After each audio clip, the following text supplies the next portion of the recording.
Hi, everyone. I'm Raga D'silva, your host for Older Queer Voices podcast. Today, our guest is the amazing Rosanna Flamer-Caldera, who's a veteran Sri Lankan LGBTQ plus rights activist and founder of Equal Ground, the first major advocacy organization in Sri Lanka working for lesbian, gay, bisexual, transgender, intersex, and queer equality as part of a broader human rights framework. She also co founded the Women's Support Group in 1999, one of the earliest Sri Lankan LBT organizations. In 2024, Rosanna was named one of Time's 100 most influential people. Recently, we met Rosanna at the BFI Flair, where she appears in a documentary called Outlaws, which we will talk more about as well on our show today. Welcome, Rosanna. Thank you very much for having me on. I feel quite shy when talk about all the stuff that I've done, but I'm quite proud of it as well. So thank you That's for mentioning it. That's your humility. I when I researched you and I put my first draft together, Rosanna, of you as an introduction, it went into 2 pages. Oh my And I goodness. and I thought instead of reading it all, and I would love for us to unpack it and see who is this person. And I must make a confession. Several years ago, and I don't know when, maybe it was much before your Time 100 announcement. I reached out to you because I'd heard about you from another friend of mine, and Hmm. you were campaigning for something, and then we reached out to you. It may be about 10 years ago, and I was in India at that time, and I wasn't able to connect with you for whatever reason. So I'm pleased. It's better late than never. So Thank you very much. Yeah, I'm quite thrilled to be on your show. Anyway. really a big fan. So Rosanna, what I normally start with, because listeners, some of our listeners may be new to who this Rosanna amazing person is. So tell us about you. Tell our listeners about who you are, what shaped you into where you have come to today. Well, as we were talking earlier, I am from a very minority community in Sri Lanka called the Burghers, and Burghers are, in a nutshell, Eurasian, but mostly of Dutch descent. Um, when I was, I went to convent school, La Diha, and was taught everything about Catholicism. My mom was a staunch Catholic, but by the time I was 15, I thought to myself, I'm really not into this at all. And I was also struggling at that time with my sexuality or trying to figure out who I was. And I had a chance to go to San Francisco and settle there for 15 years. And the time that I left in 75, Harvey Milk was at his prime with his, advocacy for LGBTIQ rights. And the first Pride parade I witnessed was Harvey as the Grand Marshal, and that absolute disco star Sylvester there as well. And I just thought to myself, okay, I'm home. Yeah. It's not that my parents didn't want me to be queer or had a problem with it. When I came out to them, they were like, "Oh, is that all? Okay, fine, not a problem." I'm thinking like, "Oh, okay, I should have come out earlier. What the heck?" But anyway, it is what it is. And so the 15 years I spent in San Francisco just sort of like was probably putting, together this, staircase for me to climb towards the latter part of my life, or towards the mid part of my life, um, towards fighting for justice for people who were underprivileged or marginalized in any way, shape, or form. Um, by 1990, I decided to come back to Sri Lanka, mainly because I experienced the wrath of the 1989 earthquake in San Francisco, and it scared the pants out of me. Okay, I said, I want to go home to mommy. And that's what I did. So, yeah, so I came back. And then I was really surprised and taken aback when somebody told me, that it is a criminal offense to be gay here in Sri Lanka. And I'm thinking, oh, you gotta be joking. Is it April Fool's Day or something like that? But sure enough, and up to this day, we still have those laws. Unfortunately, in 1995, when a private member's bill tried to decriminalize the two statutes that were on the books. The justice minister at that time decided to, remove the word male and include everybody. So we are one of like 40 odd countries that criminalize same-sex sexual relationships between women as well. And that got my goat. And that's when I started my activism. Met with some friends. We started the women's support group, which was for lesbian, bisexual women. And that was going well. Then I got involved with ILGA. And then my vision started expanding. And I thought, there really isn't any mixed organization in Sri Lanka fighting for the rights of the entire LGBT community. Yeah. So I started Equal Ground in 2004. And along the way, I've been, involved with the Commonwealth Equality Network and, various, organizations such as that and collectives. So yeah, that's my journey to where I am right now. If I look back on the 22 years that Equal Ground has been around and will hopefully still be around for a while more, I think we've done a lot to open doors for LGBTIQ persons in this country. Surely there is a lot more allies, a lot more families, a lot more people who are friends and partners in our journey. So I'm kind of happy, about that. Brilliant, Rosanna. I think you're one of those very, very few guests who have come on Older Queer Voices podcast and shared a positive story. Really, I know there is a lot to fight for, and I know that you're fighting for a lot right now. But I'm just going to take you back to this 15-year-old Rosanna. You Yes. said that, yeah, because I want through this podcast for people to understand how it was for you in Sri Lanka. Then you go away for 15 years to San Francisco, and then you come back. That journey in itself is very important, I think, for us to understand, and also to then bring it to the present and see what is happening now and why hasn't the needle really shifted, or how much has it shifted. So let me go back to that 15-year-old Rosanna. You said, you used the word struggling. I was 15 and I was struggling.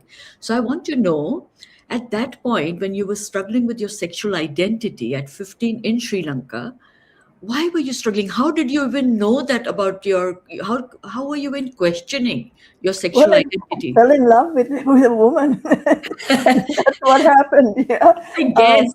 yeah. And then I said, oh, this is wrong. I mean, there's something wrong with that. And, obviously there was such a lot of taboo again, about being queer in Sri Lanka at that time. And don't forget, I mean, that was also only a few years after, like, I mean, I'm not saying it was like 2 years or 3 years after, but I mean, we had independence in 1948, and I was in school in the 60s and early 70s. So, yeah, which was just very soon after, independence. And so we had all of that British hangover still, and part of that hangover was this absolute disdain for queer people and the queer culture. So, and keeping in mind that Sri Lanka had a very fluid society before, the Europeans came in and, decided to sort of make things difficult with those very fluid, cultures that we had. So it was a struggle, and I mean, I went to an all girls convent school, and you probably Try felt not it to in smile. maybe 5 minutes. Yeah. But I'm thinking like, okay, this is wrong. What's happening? What's happening? And eventually, yeah, um, I had to tell my parents, or I was really scared to tell my parents. I was thinking, but I wanted to tell them because my parents were the most, liberal, what should I say, broad-minded people I've ever known in my life, to be quite honest. And they were people who just loved life. They loved the country. They loved going to the jungles and camping, and my fondest memories are in the jungles of Sri Lanka. And I go there every time I want to feel a little bit of a, boost to my, flagging happiness or flagging, morale. So yeah, and they were like, oh, okay, is that all? Because, I was like struggling and called them out from a party and, all this stuff. And Wow. yeah, they came, Yeah. what's up? My father was actually quite annoyed because he had to, come away from the party. I mean, you could have told this to us tomorrow morning. No, what did you do? How refreshing is this, Yeah. Rosanna? How refreshing is this? Because every time we have this conversation with people, whether they're young in 2026, we're talking about 20 odd year olds, or we're talking to 70, 80 year olds, we're talking to younger 50-year-olds, the story is never this positive. Parents always have a problem. So you're No, my very, parents very were fortunate. amazing. I mean, I have two older siblings as well, 5 and 4 years older than me, so they're much older in that sense.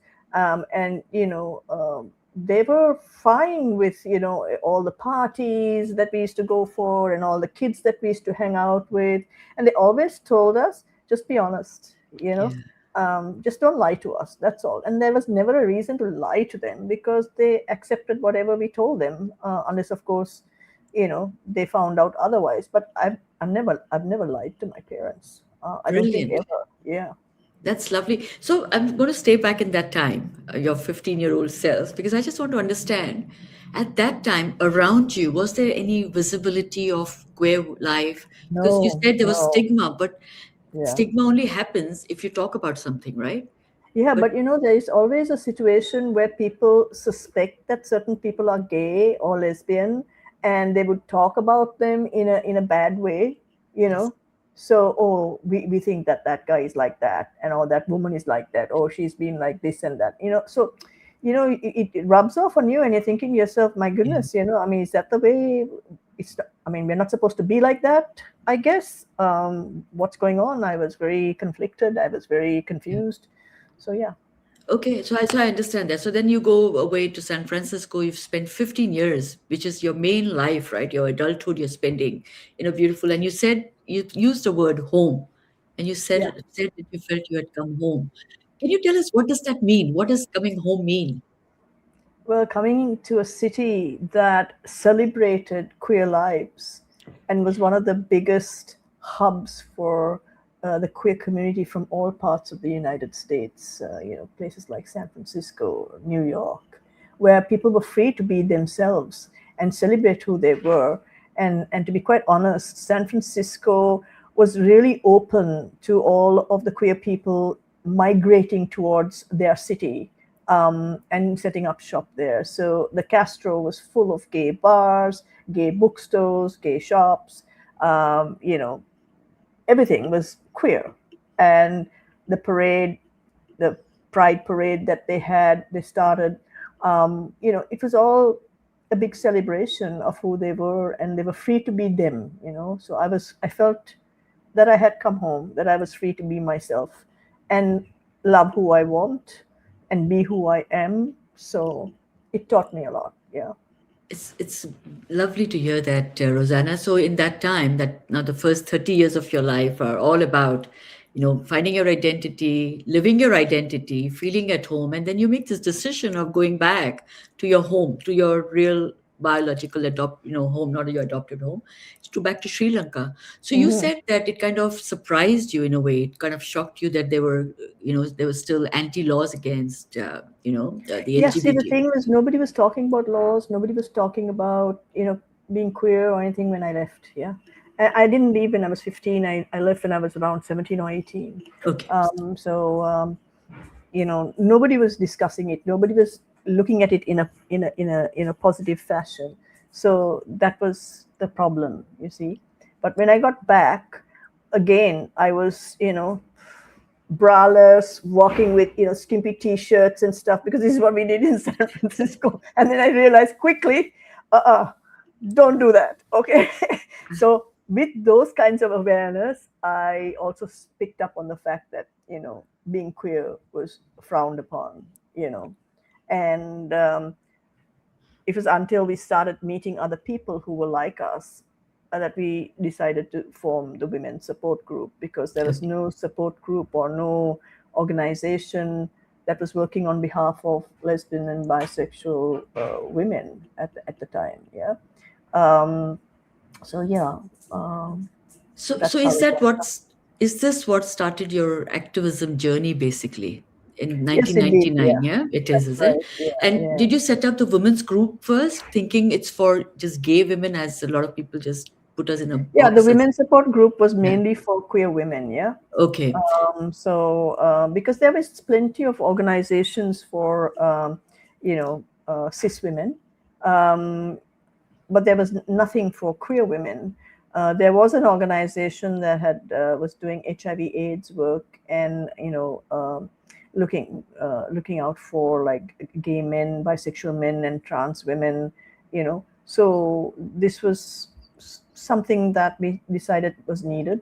Okay. So that at least we can meet and talk and figure out what was going on. I mean, it was never a thing that we were going to decide to, get funding and do this thing and that thing. That all kind of fell into place once, we were invited to go to, what was it? I think an ILGA meeting or something like that. ILGA in Oakland, California. So it was like, oh, I'll go because it's next to San Francisco. I get to go and see San Francisco again. Yeah. And then my eyes opened up to what kind of global activism was all about. Yeah. And very shortly, I got involved with ILGA by being their, um, South Asian representative. Um, and we did the first, I handled the first ILGA Asia conference in Mumbai. And Wow. from there, it went on to being ILGA co-secretary general for 2 terms. Then in the meantime, in 2004, I decided there's really nothing here for, the LGBTIQ community as a whole. I don't want gay men to be seen through the lens of HIV/AIDS only, because that's a double stigma, you know. True. Um, and I thought there were a lot of friends of mine and who were men, who were queer men, were like, hey, you guys got something for women, but how about us queer guys? Yeah. I'm like, oh, why? There's nothing. Yeah, apparently not. So we all got together and started Equal Ground. Yeah. Yeah, I'm very curious to understand, what did you do? Did you study for some kind of a profession while you were in San Francisco? And then did you work in that profession and then you moved into activism, or this became a part of your life from No, early no. on? I actually, to be quite honest, when I first went to San Francisco, I walked the length and breadth of San Francisco because I didn't know how to take the buses and the public transport. And I found a job making contact lenses. So I worked in a contact lens laboratory. And then I went on a holiday to Sri Lanka, and it became more than a holiday. I stayed there for almost a year, but went back just before my, green card was expiring. So then I decided, I wanted to, but just before I left, I had decided I wanted to maybe expand my horizons a bit and do something that not making contact lenses all day. So I went and took a course in travel, tour operations and travel. Yeah. And then, so when I came back to Sri Lanka, I decided that, maybe that's what I want to do. So when I went back, I started working at, I wrote from Sri Lanka, strangely enough, and said, I'm coming back to San Francisco. I'd love to be, employed at your organization. And they said, yeah, come on in. And they hired me. So American Express Travel was the first travel agency. And after that, I worked at several other travel agencies, mostly corporate travel, because I really love corporate travel. It's just a one-track thing, yeah, and you don't have to fly this way or that way. And I think in '85, I started my own organization called Flamer-Caldera Limited, which Oh, did more than corporate. It did all, yeah. It did corporate travel and leisure travel. So yeah. okay. So you had something else, and then this looks like you had a calling in a Yeah, manner, right, to well, say? you had to work. I mean, come on, you Yeah, you yeah, can't just hang out in San Francisco. It's you have to yeah, work. You have yeah. to, pay your bills, and you have to live. So, and I enjoyed that. I enjoyed the travel business, and so yeah, I was in that for more than 10 years, I think, before I came back. And when I came back, actually, not only did I find out about this whole criminalization thing, I also started a company that, my own company, of course, that did productions, Okay. so and event planning and organizing and things like that. So it was just a natural sort of flow to one from the other kind of thing. Yeah. And So then, of yeah, course, go on. So I got involved with activism with the women's support group, and then it was nothing more than that after that. Yeah, that I kind of worked that that did, out. yeah, Yeah, I yeah, can just imagine you are just as you're unfolding your life. I can see you being almost like a trailblazer right from the beginning. You knew what you wanted and you went after it. And so yeah. in I'm that just pretty one-minded. Yeah, yeah. true, So single-minded. Yeah, as a young person, you've gone back to Sri Lanka, and you're amongst the first people to set up something for the gay women. And yes, how did it feel? Did you have any kind of fear at all at that point? no, You didn't feel any fear. You didn't think that no. the stigma, there was societal pressure that somebody would, because I'm assuming that Sri Lanka had an underground movement at that stage, right? Of course they did, but you have to remember that I grew up with parents that totally accepted me for who I am. So who the hell is somebody else to come and tell me that I'm something else? I mean, I have only my parents to, uh, whose I am responsible for, like to tell them or to be a good person or whatever. It's for my parents, not for Joe Blow on the street. I couldn't care less what they thought of me. Yeah. So yeah. Yeah, wonderful. For our listeners who are, I know people who are watching us on YouTube, I think this is a very key point to take in that as a parent, if you're a parent or if you have people who are parents to other children who want to come out, who are confused or who are not certain about their lives right now, please remember as a parent, you play a very, very key role. And look at Absolutely. Rosanna, you're a very good example of how a steady, stable parental guidance and love can bring you into this space where you don't just live for yourself, you live for many, many, many others, and you make a change and make a difference to other people's lives. I think it's amazing. Well, And I have to give my parents, all the kudos for that, because it made me very unashamed of who I was, unashamed to be an activist, unashamed to, when people tell me, oh, this and that, I'm like, who are you to judge me? My parents are okay with me, so who are you? You don't, you're insignificant in my sphere. You want to come and say something to me, you can come and say it, but just be sure that you're ready for what comes back at you. So yeah. Rosanna, it's very interesting you say that. It's just my story is just completely the opposite. So Yeah. I lost my father when I was 6 years old, but my mom Oh, raised us, yeah. and mom was like very, very strong and no idea of what lesbian, gay, whatever. I was married to a man. I have two kids from that marriage, and we went to New Zealand, and that's when things happened where my mother discovered that I was here inclined to dating women. Marriage was Mm. over, everything had been finished by then, and she did something very cruel. One night she tried to kill me, Oh and my that's goodness. yeah, yeah. And I think, and my story around that was, if my own mother, who's supposed to be loving me unconditionally, can do this to me, Unconditionally, yes, yeah. what are these strangers? I mean, they and I What was can you abused. expect from them? Yeah, Yeah. exactly. So Yeah. so for years and years and years, I put up with abuse from strangers. I mean, every time an interview appeared on BBC, for instance, like millions of horrible, dirty withdrawal comments. So I understand how important it is for our parents to stand by us. And I put a lot of emphasis of that, especially on this podcast, because I think you shared something which even today in South Asian families, even in the UK, even in London, it's a Yep. sad, tragic story. There is That's forced right. marriages, as you know, there's Absolutely. corrective rape, and that's the Yes. sad. There is Yes. honor killing. There is this Yes. whole drama of emotional blackmail.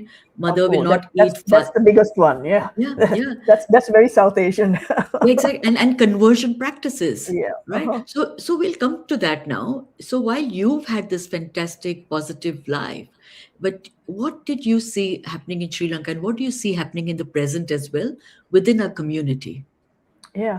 Well, of course, there was a lot of angst, yeah, from everyone.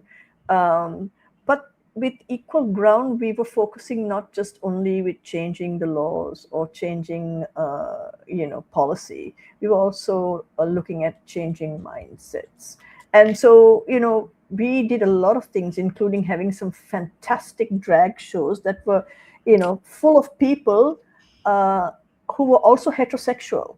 And we had the newspapers writing about it, and it became a thing for us at Equal Ground, that one of the things that we wanted to do was to promote the idea of parents and families, allies, being close to us and identifying with us and protecting us, and also what should I say, being there, out and proud themselves to say, hey, this is my friend, she's gay. So what? You have something to say about that? Yeah. And we did run this one campaign where we asked for videos from people who were from all walks of life, allies and family and friends, not from queer people. And we got more than 100 videos from all over the country of parents, of grandparents, of brothers, sisters, of friends, of colleagues saying, my sister is gay and I'm proud of her. And what really teared me up once was a gentleman from Jaffna, way up north, more conservative, type of community over there. He said, basically, very few words. He said, my son is gay and I love him unconditionally. That was all. And he So, had a little queer flag. And I'm thinking to myself, I almost burst into tears. I thought, oh my goodness, this was amazing. Yeah. so at that time, the kind of people that were coming together and being part of, whether it's Equal Ground or your other movements, Mhm. did they have any, like what I just shared, stories that South Asians seem to Oh, have yeah, quite a bit? Yeah, was that? absolutely. And do you? Loads of Is stories, it? especially for women, these forced heterosexual marriages, Yes. rape within the marriage, forced to have kids, even men forced to marry women. And it only brings about sadness to both parties because, Yeah. first and foremost, why should the woman have to deal with this? Yeah. Sorry, rather, give me a No, second. no, sure. This is just the flu telling me I'm still here. Yeah, and get some water in. Hmm. But I appreciate you talking to us through your not so well. Of course, I mean, I'm back to working full time as well. So, Sure, you know, sure. yeah, let me just turn this air conditioning a little bit off of me. Yeah. It's so hot here, Raga. Oh Is my it? goodness. It's like, 36 or something like that during the Oh, day. oh, And it is so hot and humid. It's like you're boiling the minute you step out or even staying inside the house. oh, So, that's hot. 36 is hot. Here yeah, we are like yeah. hot, like at 20, we are like, oh God, too hot Yeah. today.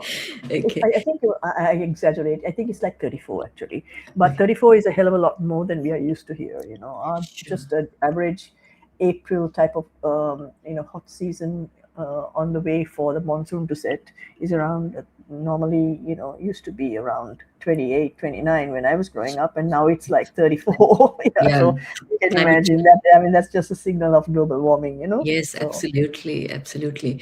So coming back to where we were on, the kind of stories that you still hear or the experiences of people when you just started, it's quite tragic, isn't it? Like it's still happening. it's very tragic, yes, and yes, it is still happening. But I'll be very honest with you. There's also a lot of allies that have, aligned themselves with the LGBTIQ community. There's more businesses doing programs with us for diversity, equity, and inclusion. There's, people defending us when there's some rant on Facebook.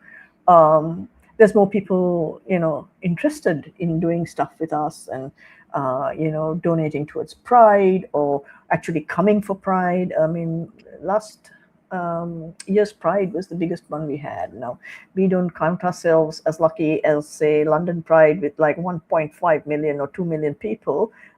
This is like 2,700 people, which was like big for us, yeah, in Colombo.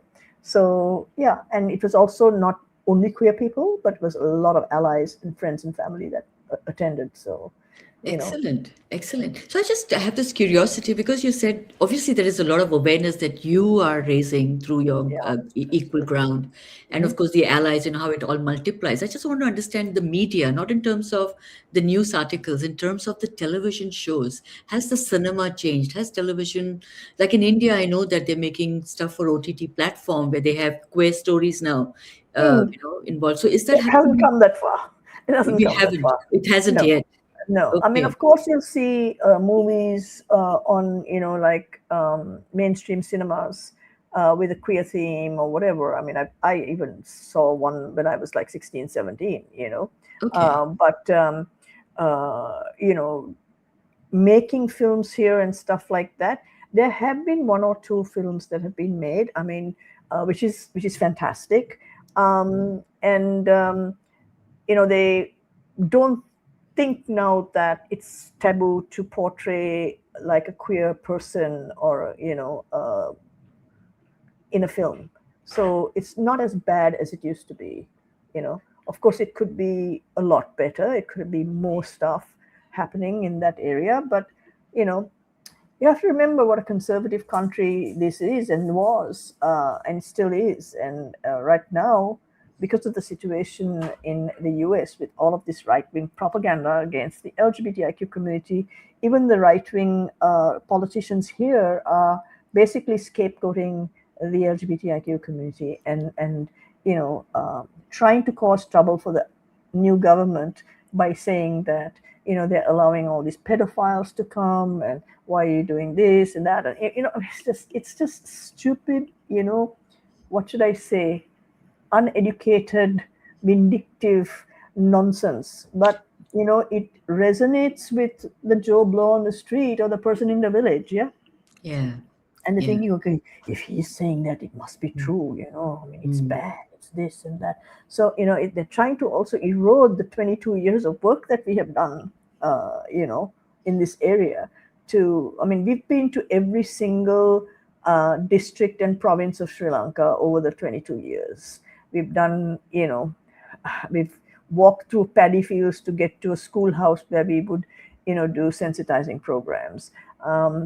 We had to stop for elephants crossing as well, yeah, and so on and so forth. But and we've never once ever faced any adversity when we were walking into people's villages. And of course, we used somebody from that area to set the program up so that there was no and they had to know about what we were talking about and all of that.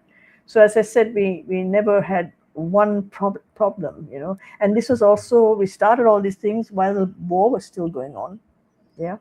So So people are traveling, basically open to they people are are open to open, listening, right? of It, course. And not only that, as I said earlier, we were a very fluid country before the Europeans came and settled, and they brought with them this sort of Christian values and views on certain things that you know we felt were quite normal. yeah. So So therein lies the issue, yeah, right at the heart of it.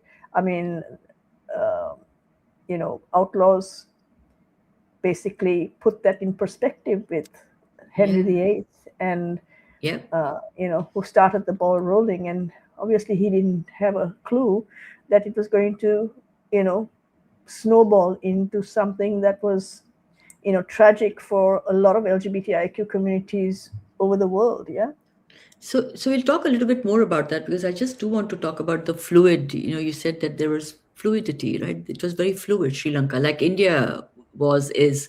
So, like in India, we have the Hijra community, which were Yes. been around forever. Did you have a community like that in Sri Lanka? Yeah, they were called nachis, and they Okay. were, and they normally used to, dance and perform and do things like that. I remember, growing up and always they had what they call carol parties coming to, during Christmas. And I remember, as kids, we all used to go caroling as well so that we could, earn some money to buy cake. Yeah. But these people would come and they would sing and dance, and you give them a couple of drinks. Of course, the grown-ups did that, gave them a couple of drinks and gave them some money, and they danced, and all of this, nothing to do with oh holy night, or singing Christmas carols. It was their own version of a carol party. Yeah. So yeah, And they were revered, right? And they had a place in I would society, right? say revered, but they had a place in society, and people got along well with them. They were just accepted. It was just, oh, they're there. It's not a big deal. Yeah. So are they around now as well? Of course they are, but now we're referring to them as like transgenders, and they're changing their gender markers, and things like that. So things have evolved, obviously, and there's no carol parties anymore, unfortunately. Oh, okay. So I want to, you made a comment about in the Outlaws, there was this whole segment on King Henry. Can you just, for our listeners, explain a little bit more about that? And of course, the listeners and, people who are watching, you have to watch the Outlaws. Yeah. It's a great film, actually. Yeah. Even it's not like monkey praising its own tail, but it actually, I was so impressed by the fact that they had that scene where Fidel goes into that chamber that had all of Henry VIII's papers, that where he decided to outlaw homosexuality, mainly to get back at the Catholic Church for not giving him money to wage his wars. So he just went and took it, and then made laws because he felt that the Catholic priests were engaging in homosexuality.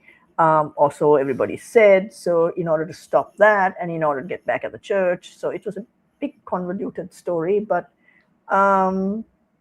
yeah, what year? I'm sorry, I don't know British history as well. So Henry VIII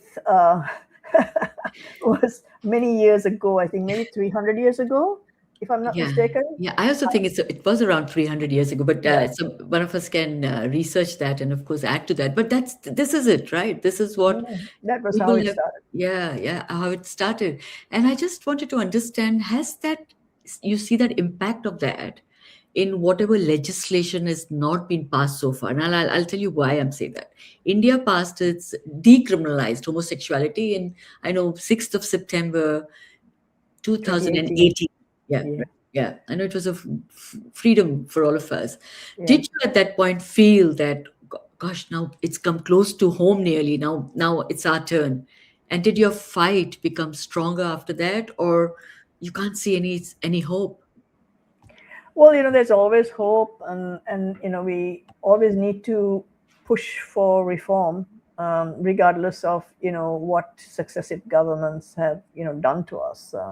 This is the only government that has basically, while they were campaigning, included decriminalization in their public manifesto. But since then, the English one has it, but in a singular version of that manifesto, they have taken it out. And now they seem to be running scared of everything that's out there. For example, my organization is doing a project to do DE&I programs with tourism related organizations like tour guides, tour operators, hotels, tour car drivers, and so on and so forth. So we went and spoke with the chairperson of the Sri Lanka Tourism Development Authority, who thought it was a fabulous idea and gave us a letter endorsing the project. Somebody leaked that letter to the press, and all hell broke loose. Yeah. So these people who are like, the right wing, they were in power before, they want to come back into power, so they're using us to push this agenda. There was a lot of backlash on social media. He was asked to resign, and he said, no, I'm not going to resign. Yeah, because I'm standing by the letter. And the most recent development was that they filed a petition in the Court of Appeals against the letter. And before the thing could even go through the process, the Attorney General rescinded the letter quickly. So it's like what are you doing? I mean, Court of Appeals is also a court that is quite LGBTIQ friendly. They've ruled, for LGBTIQ matters earlier as well. So, it was really, really sad that they did that. And it shows me that they're running scared of the opposition, and they don't want to make a mistake because they're rookies at governing, to be quite honest. They've never been in government. So it was very, very, what should I say, sad. And yeah, confidence in the government just, Yeah. yeah. But you fight on, right? You fight on. Yeah, cool. Yeah, I remember being on a, when we were fighting the marriage equality in India, Nicola and I Mm, were one of the petitioners. And I was on a television debate with some politician. One, he called us filth. He said, "Oh, you're filth of society," whatever. mm, But interestingly, he kept saying that, we've got bigger matters in this country to worry about. There's mm. poverty, there's women's rights, there are children issues. I'm not going to even waste my time on these privileged, entitled issues. And he kept saying that, and that's also how they see us. I think they view us as, Absolutely. Yeah, yeah, they do.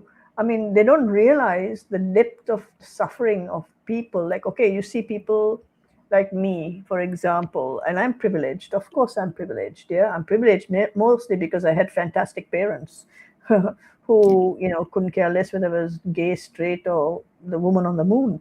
But most people don't have that opportunity or that background.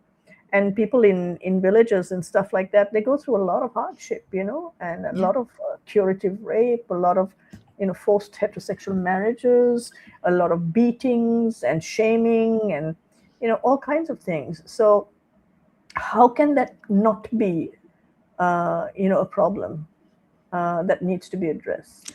Just like they're not really addressing women's rights as much here. I mean, we boast of the first woman prime minister, but where have we gone from the time that she was serving in 1972? We've done nothing for women, really. I mean, yeah, we've got another woman. We had another woman president, and we have a woman prime minister right now. But three people in the last uh, 75 or plus more years since independence. So you can see that Sri Lanka is very reluctant to step into that arena where when they talk about equal rights, it's for everyone and not just for the guys. Yeah. yeah. So in all the work that you do this amazing work in Sri Lanka, with your project, with your organization.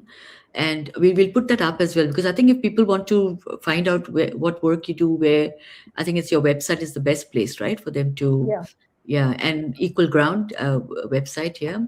And it would be good. And I've been through your website and I see the amazing work you do. And also, I think if anybody wants to contribute in any form, funding in whatever ways that can help Equal Ground keep continuing the fight, please do. I think it's a very important cause for all of us. When Sri Lanka is free, we will all be free as well. We have to remember that.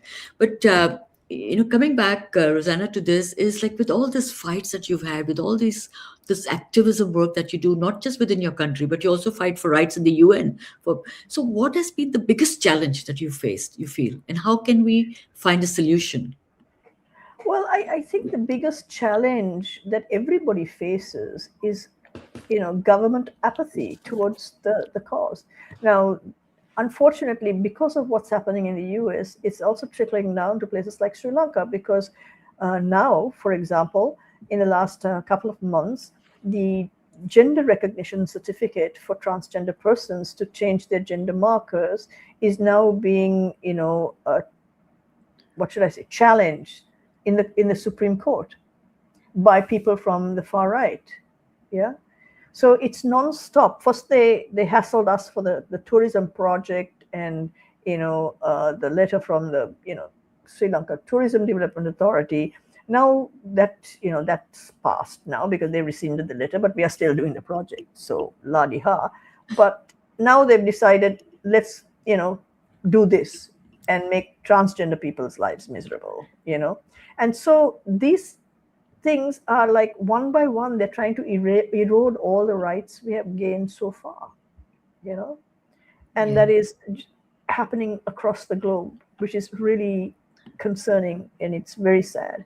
And I just can't understand how people see. I always say, you know, who is it that you know, that's saying, you know, first they came for the Jews and I did And nothing, then I came for this one and that one, and then when they came to for me, I found there was nobody to help me, there was nobody around to help me. Yeah, which is exactly it. You know, people might stay on the sidelines and say, well, it's not my fight. It is everyone's fight. yeah. What's happening everywhere in the world is everyone's fight, because it seems like, you know, people with filthy intentions are sort of sprouting up like mushrooms everywhere. And this whole sort of far right rhetoric that's being spewed from the West is trickling down here and getting worse. I mean, we had our share of far right all the time, yeah, Yeah. but it's was, you know, a pussycat compared to the tiger operating, you know, in the West at the Yeah. moment. So yeah. Oh yes, oh yes. You know, it's interesting how the neighbors like Sri Lanka and India are mirroring each other. Because what you just Hmm. spoke about the trans rights, just last month, everything changed. Within two That's right. weeks, they were That's able right. to pass a bill, and I'm thinking, 2 weeks? We've been talking about marriage equality forever. You've sat in Yeah. parliament forever. Nothing ever Exactly. happened, No, and when now it's something negative, yeah, yeah, they're yeah ready within to rock two, and three roll. weeks, Yeah. everything changed. Everything changed, and they were able to even get the president's consent Mm. very quickly, which never happens, right? So, and I remember reading on social media, and I did an interview with another trans woman called Zainab Patel from India, and she was saying it's not going to stop with us. It's going No, to it's going to go further, and it's going to be of all course it of is. us. Yeah, Yeah, and and not only LGBTIQ persons, it's also about women's rights and minority exactly, rights, yeah, and and you know, I don't want to say handicapped, but yeah, disability rights.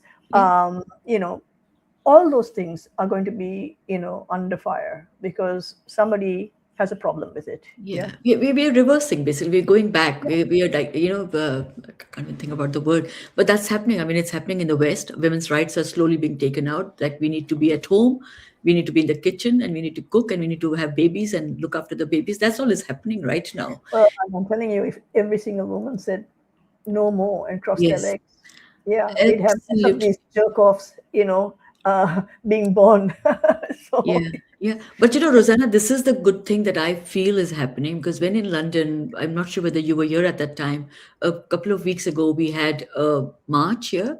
Half a yes, million I people was against the there, fire. but You were there? I didn't You were come. not, Yeah, I you were didn't. not It was well. after the Saturday screening of Yeah, yeah, uh, you know, Outlaws. But I was still sick at that time, so I managed to yeah, make it to Outlaws, and I said no, you know, because it was cold in London, and to be out in the open yeah, with that cold and stuff, and I wish I had been, but you know, my colleagues were there, all of them, yeah. so Brilliant. you know, Yeah, I we were really there. lived vicariously through them. Yeah, Yeah, no, wonderful. Because we were there, and the point I'm making is, when you said if every woman stood, I think there are a lot more of us who are together, who are fighting for this cause, than a lot of the far right. I mean, there are much lesser than us. We just have to come together. We have to just stay united. That's the whole point. absolutely. And that And I is think what, we also need to have voices heard. You see, yes, it's yes, one thing being united with a cause, and but not saying anything means that nobody knows you're united with that cause. Yeah, correct. and we need to be able to say, hey, you know, I agree with the fact that women should have rights, that they should have equal opportunities. Same with LGBTIQ persons, and so on and so forth. I mean, I think that's where we fall short, where those guys are constantly out there, you know, throwing their rhetoric all over the world. Yeah. Yeah, I agree with you. And I think that is what we all say. I mean, the idea of this podcast, everybody, whatever you can do, whether you can write one post, whether you can be an ally, whether you can come out in support of people like, Rosanna, we have to do a bit. We can't just sit back and either sit back or sit on the fence. These two things people do. Just Yeah. contribute. Everything is important. Don't be shy.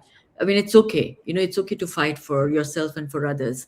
And Absolutely. And people say, oh, but I'm not an activist. I don't like to be in the limelight. I don't. It's not that. You don't have to be an activist. You don't have to be in the limelight to be a supporter and to, shape your life according to the way you think without being scared of who's going to say this or that or the other thing. Yeah. So brilliant. Very true. And in outlaws, I want to come back to outlaws. I mean, I've got just a little bit time left now. But in when you say participated or acted in outlaws and you took part in that whole documentary, what were you expecting that would achieve? And telling your story in that context, do you hope, like, what do you hope the audience will take away from it? that's hard to say. Yeah. I mean, every single audience so far, well, I've been only to 2 screenings, but we did have a screening, via digital in Bangkok when we were having a meeting there. And that was sort of like a test screener to see how everybody was going to react and stuff. The whole room was in tears, by the time the movie was over. It resonated so much with all the queer people that were sitting in the audience there. And I just think that, people forget, they forget the struggles. They forget, that we have to constantly get out of bed and face a struggle, whereas heterosexual people don't have to face that kind of struggle based on their sexual orientation. I'm not saying that people don't have struggles like poverty and all kinds of other stuff, but LGBTIQ persons face the same thing that you face, plus more, because of who they are and what they are. So just think about that. Yeah, because there are people who can't put food on the table. There are queer people who are forced into heterosexual marriages, who are beaten up by their families, who are treated with contempt at the office, or things like that. People who are not hired because they show that, or they act as if they are gay. I mean, I don't know what this act as if we are gay kind of business is, but it's like assuming that the person's sexuality is this and not giving that person a job or things like that. Yeah. Yeah, So yeah, it's yeah. So, Rosanna, before we end, I just wanted to understand one is what can we do as listeners, as people who are watching this? What can we do for equal ground and for the movement in Sri Lanka? So that's the first thing. So, we'll understand that from you first. Well, first and foremost, I think like every other organization, we are also facing issues with funding cuts and stuff like that. So if you can donate a few bucks here and there so that we can have a great Pride celebration this June, it would really help. We still need a few 100,000 rupees for the premiere of Outlaws amidst all of our other Pride activities. So please do go to our website and you can donate via PayPal, for example, or if you write to us, and I'll put the email address as well. We can give you, our bank details and stuff like that, obviously, if you wanted to donate that way. But the other thing you could do is also, just nudge the British government to nudge our government. Yeah. I mean, the British government needs to take more responsibility because it was the British that brought us these laws. Yeah. And okay, you're not to blame because it's like 300 years later or 400 years later. But, yeah, you are to blame because it's your laws that you came and fostered on us because you conquered our country, and took over. So it's good to tell your, parliamentarians and stuff like that, you need to encourage the Sri Lankan parliament to decriminalize. Yeah. Yeah. Is there a letter of petition or something that's existing that we can access at some point? Done that so many times, Okay, you have, sure. just Yeah. tired of it. But I think you can always write to the newspapers. You can write to the government. It's all there. I mean, it's the age of tech, no? So I mean, anything.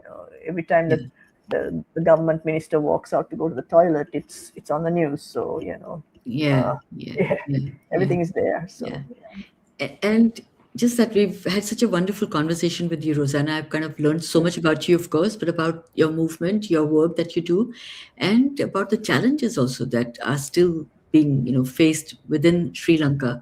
And I really, as we leave, I just want to understand: is there any piece of advice you would like to give to women who are in, I would say, the LGBTQ community in Sri Lanka and outside of Sri Lanka, who are still struggling? Yeah. Well, it's difficult. It's all I want to say is that be proud of yourself, because there's nothing wrong with you.